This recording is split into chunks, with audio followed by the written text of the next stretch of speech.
최근 10여 년 사이에 정말 위식도 질환을 앓고 있는 환자들이 굉장히 많이 늘어났습니다. 어떤 사람들이 이 식도 질환에 늘어나는지 참 궁금한데요. 원장님 어떻습니까? 네, 위식도 질환에 많이 걸리는 환자가 늘어난 이유는 네. 잘못된 식생활 습관에 의해서 자꾸 소화불량이 있거나 네. 취하게 되는데 이걸 잘 치료되지 않았기 때문에 그런 것이죠.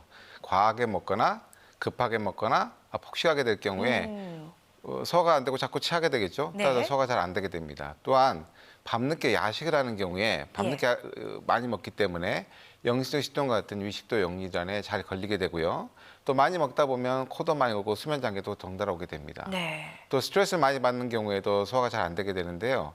스트레스 받는 분 같은 경우에 예민하거나 성격이 완벽주의자거나 이런 분들 같은 경우는 스트레스를 받으면 잘 소화가 안 되고 네. 위식도 질환에 걸리게 됩니다. 또한 맵게 먹고 짜게 먹는 습관을 갖고 있는 분들이 위장병에 잘 걸리는데요. 이게 맵게 먹고 짜게 먹는 분들은 기본적으로 자극적인 걸 좋아합니다. 그래서 위식도 질환도 있을 뿐만 아니라 피부 질환을 갖고 있는 분들도 꽤 많아요. 또 과도한 음주와 흡연하면서 수면이 부족한 경우는 당연히 과다한 음주를 흡연하니까 소화가 잘 안 될 것이고 수면이 부족하기 때문에 잘 피로가 회복이 잘 안 됩니다. 그래서 만성 피로를 같이 갖고 있는 경우가 많고요. 최근에 고지방, 고열량, 고카페인과 같이 서구화된 식습관을 갖고 계신 분들은 고혈압, 고지혈증, 비만, 피부 질환을 같이 갖고 있는 위식도 질환이 많은 경우가 많습니다. 이와 같이 잘못된 식습관을 갖고 있어서 자꾸 위식도 질환이 생기는데 잘 치료하지 못한 경우에 계속 위식도 질환을 앓게 된다고 볼 수 있죠. 아마 지금 방송을 보시면서 여러분께서도 저거 내 얘기 아니야 하시는 분들 굉장히 많이 계실 것 같은데 지금 말씀하신 식습관이나 생활습관 만약에 이런 거를 오랫도록 고치지 않고 또 방치를 한다면 어떤 문제가 생길까요? 정상적인 소화가 잘 되기 위해서는요. 저기 보면 하부식도 조인근이 아주 강한 압력으로 딱 닫혀 있어야 됩니다. 네. 그래야지만 위 내용물이 역류되지 않아서 소화가 잘 되고요. 또 위 점막 안에서 소화액과 위산이 잘 분비되고 또 점막을 보호하는 점액 물질이 잘 나와야 됩니다. 그래서 네. 또 소화가 잘 되고 또 위장 자체가 연동 운동을 해야 돼요. 네. 음식과 그 소화액이 잘 섞여서 네. 잘게 부서지면서 소화될 수 있게 돼야 됩니다. 이 세 가지가 가장 중요한 부분인데 만일 하부식도 조인근이 어떤 이유에선가 이완이 되게 되면 네. 위산과 위 내용물이 역류되면서 식도 질환이 발생이 되고요. 네. 그 위 안에 있는 소화액들의 균형이 깨져버리면 네. 위 점막에 염증이 오는 급만성 위염으로 진행이 됩니다. 또 네. 위장에 연동 운동이 원활하지 않으면 소화가 잘 안 되겠죠. 네. 그래서 기능성 소화불량 같은 증상들이 나타나는데 이러한 세 가지 큰 기전의 중에서 한 가지 내지는 두 가지, 네. 세 가지의 문제가 생겼는데 제대로 치료하지 않으면 치료에도 잘 반응하지 않는 예. 만성 난치성 소화기 질환으로 발전할 수도 있고 아, 만일에 그 염증과 재생이 반복되는 과정에서 문제가 생기게 되고 더 악화된다면 네. 위암이나 식도암으로 발전될 수도 있겠죠. 네, 지금 위식도 내부 구조를 통해서 어떤 문제들이 생기는지 원장님께서 설명을 해주셨는데 그렇다면 이제 구체적으로 어떻게 좀 발병을 하게 되는지 자세히 저희가 영상으로 준비를 해봤습니다. 원장님께서 설명을 좀 자세히 해드릴 테니까요. 확인해 보시기 바랍니다. 기능성 소화불량 환자 예를 드릴 건데요. 네. 보통 잘못된 식생활 습관을 갖고 있는 분도 있고 가식도 폭식도 않는 일반적인 식생활 습관을 갖고 있는 분들이 내시경 검사를 했는데 별다른 문제가 없어요. 근데 네. 3개월 이상 지속적으로 또 반복적으로 배가 아프고 네. 속이 쓰리고 더부룩한 증상이 자주 발생되는 환자가 기능성 소화불량 환자라고 할 수 있고요. 네. 보시는 바와 같이 일반적인 생활을 하는데 내시경상에 문제가 없는데 보시는 바와 같이 배가 살살 아프고 쓰리고 더부룩한 증상들이 반복적으로 나타나는 환자들이 기능성 소화불량 환자입니다. 네. 보시는 것 같이 우리가 음식을 먹으면요. 네. 음식이 잘 소화되기 위해서 위가 저렇게 연동 운동을 잘 하게 되죠.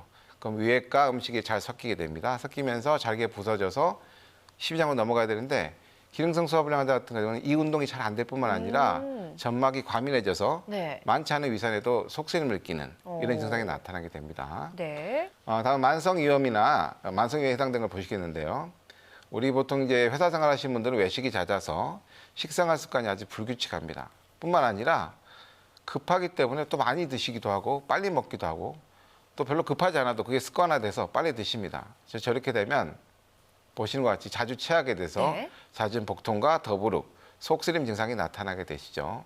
그 이유가 뭐냐면 우리가 소화가 잘 되기 위해서는 음식이 위장으로 들어오면 위장에서 음식이 잘 소화되기 위해서 위산과 그 소화액이 분비되고 또 점막을 보이는 점액이 분비되는데 자꾸 체하게 되면 보시는 바와 같이 점액층이 사라지게 됩니다. 네. 사라지게 되면 위산과 위 내용물들이 점막을 막 공격을 하게 돼요. 네. 공격을 하게 되면 저렇게 염증이 되고 붓고 많은 증상들이 반복됩니다. 예. 염증과 재생이 반복되는 과정에서 보시는 것과 같이 위 점막이 얇아지면서 이곳저곳에 염증이 생기게 되고요. 아, 예. 이게 더 진행되게 되면 저기 울퉁불퉁하게 나온 거 있잖아요. 네네.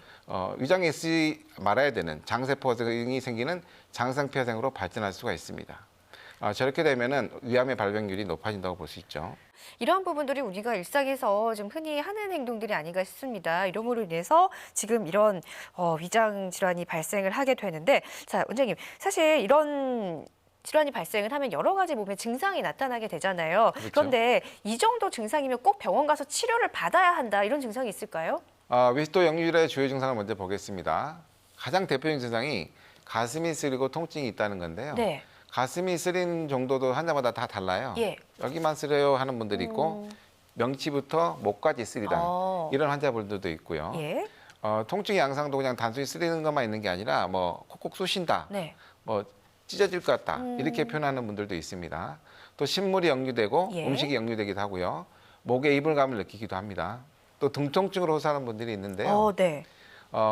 등통증 호소하는 분들 심한 분들은 바로 누워서 못 잡니다. 그래서 앉아서 주무시거나 아니면 옆으로 누워 주무시다가 힘들어서 병원에 오시는 경우가 많거든요. 예. 근데 그런 경우도 위식도 역류량과 연관이 있는 경우 굉장히 많고요. 또 트림을 하는 경우도 많습니다. 트림을 하면 하부식도 조형근이 열리게 되거든요. 네. 그 위산이 역류가 되면서 가슴 쓰림을 같이 느끼면서 오는 경우도 되게 많고요. 예. 위식도로 그 위산과 유해물이 역류되다 보니까 점막이 자극을 받으면 예. 식도가 원래 음식이 들어오면 위장으로 내려보는 연동 운동을 해야 되는데 그 연동 운동이 방해가 되기 때문에 연화곤란감이 생기고 귀에서 소리가 자꾸 난다. 심해졌다가 덜 심해졌다. 뭐 이런 식으로. 신기하네요. 그다음에 비염이 잘 안 낫는다. 예. 뭐 두통과 어지럼증이 잘 온다. 이런 경우도 대부분 식도외 증후군이라고 할 수 있는데요. 합병증이라고 할 수 있겠습니다. 네. 다음 영상 보시겠습니다. 위 십이지장 질환 같은 경우는요. 대표적인 증상은 뭐 소화가 안 되겠죠. 네. 소화가 안 될 뿐만 아니라 상복부의 통증을 느끼게 됩니다. 상복부의 통증은 속시림까지 다 포함하시는 건데요. 네. 환자에 따라서 뻐근하다, 쥐어짠다, 뭐 핥힌다, 불난 것 같다 여러 가지로 표현하시고요. 속이 안 좋으니까 메스껍고 예. 아까 말한 대로 속 쓰릴 수 있는데 속 쓰림 위치도 환자마다 다 달라요. 명치가 속 쓰린 분도 있고 뭐 네. 배꼽 주변이 속 쓰리던 분도 있고 예. 아주 가정각색입니다. 그리고 상복부 팽만감이 있는데요. 팽만감도 두 가지가 있어요. 밥 먹으면 바로 더부룩하다. 아, 먹자마자. 또 내지는 밥 먹은 다음에 서서히 더부룩해진다. 오. 그러니까 두 가지가 있다고 보시면 되겠고요. 아까 말한 대로 소화가 안 되니까 트림을 자주 하게 되고 네. 소화가 안 되다 보니까 역한 냄새가 올라오니까 구취 같은 거 많이 나게 되고 또 심한 경우에 염증이 심해져서 궤양이 오는 경우는 네. 출혈성 소견을 보여서 검은 변을 보는 경우도 있습니다. 아, 사실 우리가 소화가 좀 안 된다, 속이 더부룩하고 통증이 있다 하면은 소화 좀 안 되네. 흔히 구입할 수 있는 뭐 소화제를 먹고 뭐 이 정도로 뭐 병원을 가 이렇게 생각하시는 분들 많이 계실 텐데 안 됩니다. 꼭 치료가 동반이 되어야 하는데 자, 일단은 이렇게 만성 위식도 질환들이 잘 낫지 않고 이렇게 발전되는 경우가 있는데 그 원인은 뭘까요? 우리가 먹는 음식 중에 소화가 안 되는 음식 찌꺼기 일부가 담이 되는 것으로 보는데요. 보시는 것 같이 우리가 위장병에 걸리면 병원에 가서 내시경 검사를 하게 되죠. 네. 내시경 검사를 하게 되면 위 점막을 위주로 파악을 하게 됩니다. 예. 근데 담은 위장관 전반에 쌓일 수 있거든요. 아. 근데 위장관 전반에 독소가 쌓일 수 있는데 그 위장관 안에는 여러 가지 조직이 있어요. 소화가 잘 되는 데 도움이 되는 네. 혈관, 근육, 네. 그다음에 분비세포, 뭐 신경세포 이런 것들이 아주 많거든요. 근데 여기에 독소가 쌓이게 되면 어떤 일이 벌어지겠습니까? 위장 기능이 제대로 안 되기 때문에 예. 소화가 잘 안 되게 되는 거죠. 소화가 안 되는 걸로 끝나면 좋은데 이게 제대로 치료 안 하고 계속 진행이 되다 보면 네. 위장관이 이제 그 굳어지고 덩어리지는 우리 한방에서 적치라고 하는데요. 적치와 네. 같은 만성 위장병을 유발시킬 뿐만 아니라 이 독소가 전신으로 돌아다니면서 전신 질환을 유발시킬 수 있는데 예. 그때부터 유명한 의가들이 제시했던 이론입니다. 보시겠습니다. 예. 장경학생이라는 분은 명나라 때 의사인데요. 네. 중국 현대 중의학의 창시자라고 할 수 있겠습니다. 네. 이분이 하신 말씀이 있는데 사람이 먹은 것이 10개 중에 1개 내지 4개가 소화가 안 되면 담이 되더라. 네. 이게 굳어지면 담이 되더라 이렇게 표현을 하셨고 다시 말해서 소화가 안 되는 음식의 일부가 담이 된다는 것이고요. 이게 이곳저곳에 돌아다니다가 오장육부는 전신을 말하는 거예요. 네. 전신에서 손상을 모두 일으킨다 해서 전신질환까지 일으킨다 이렇게 무섭네요. 표현하셨고요. 우리나라에서는 동의보감을 쓰신 헌신 선생 같은 경우도 십병구담이라 그래서 예. 병이 10개면 그중에 9개는 이 담에서 기인된다 이렇게 표현하셔서 그 담이 위장병뿐만 아니라 네. 전신 질환을 일으킨다는 이론을 제시하셨습니다. 예. 실제로 저희들이 이제 담 독소를 가지고 있는 위장병 환자들 같은 거 치료하는 과정에서 보면 예. 이분들이 전신 질환을 가지고 있는 경우가 무척 많아요. 전신 질환을 가지고 있어가지고 본인들을 종합병원이다 이렇게 표현을 하세요. 그래서 네. 위장 치료를 하는 위장에 있는 담 독소를 제거하는 치료하다 보면 전신 질환도 같이 좋아지는 경우가 많이 있는데 담 독소와 연관된 전신 질환을 보겠습니다. 뭐 두통, 네. 어지럼증, 네. 뭐 호흡기 질환, 천식, 네. 뭐 귀에서 소리가 난다든지 중풍, 예. 심장 질환도 다 담과 연관성이 있다고 보는 오. 거거든요. 실제로 이 의서에 잘 기록되어 있고요. 네. 병명으로 다 존재합니다. 그 다음 화면 그래요? 보시면 저렇게 한반 병명으로 다 저렇게 있고요. 네. 그래서 위식도 질환 치료에서도 담 독소 치료가 아주 중요하고요. 이 담 독소 치료를 통해서 전신 질환 치료 효과도 기대할 수 있다고 할 수 있겠습니다. 네, 지금 담 독소로 인해서 위에 내부뿐만이 아니라 전반적으로 이렇게 독소가 쌓이게 돼서 딱딱하게 굳어지고 그래서 이게 위의 문제가 아닌 전신 질환으로까지 이렇게 나타날 수 있다라는 이야기를 해주셨습니다.